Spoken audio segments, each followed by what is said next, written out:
Début d'exercice à 22 h. Dans 1 heure, un TER percutera une voiture à la sortie de la gare de Montrichard. Un exercice grandeur nature que les pompiers de Loir-et-Cher ont préparé en amont.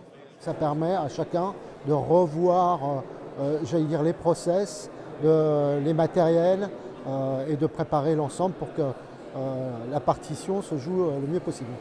Un exercice dit Novi, comprendre nombreuses victimes. Et ces victimes, il faut les incarner. 60 figurants sont présents. Après un briefing général, les rôles sont distribués au hasard. On n'a pas franchement de directives, on vient de les apprendre là à l'instant. Alors mon problème, je ne suis pas blessé et je veux rentrer chez moi.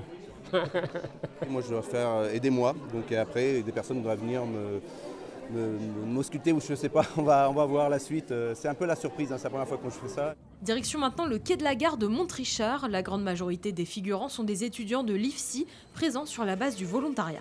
On a déjà fait un exercice l'année dernière pour ceux qui voulaient à Chambord, donc on connaît déjà un petit peu le système. J'aurai une plaie au nez et un trauma dorsal. Voilà. Vous êtes une bonne comédienne ? Très bonne comédienne, je vais essayer de faire tout pour que ce soit la réalité.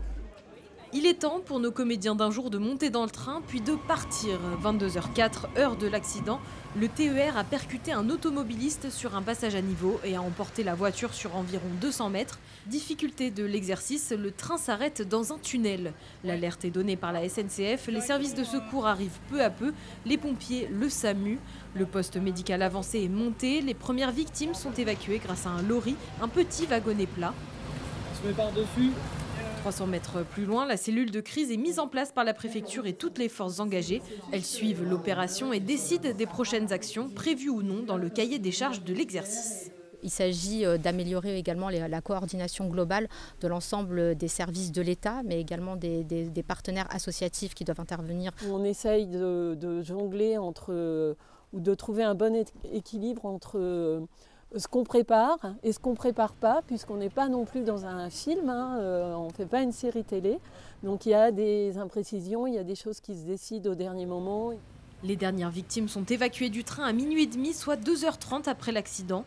Sur l'exercice, on compte plus de 200 personnes mobilisées au total, dont plus de la moitié appartenant à des services de secours du département.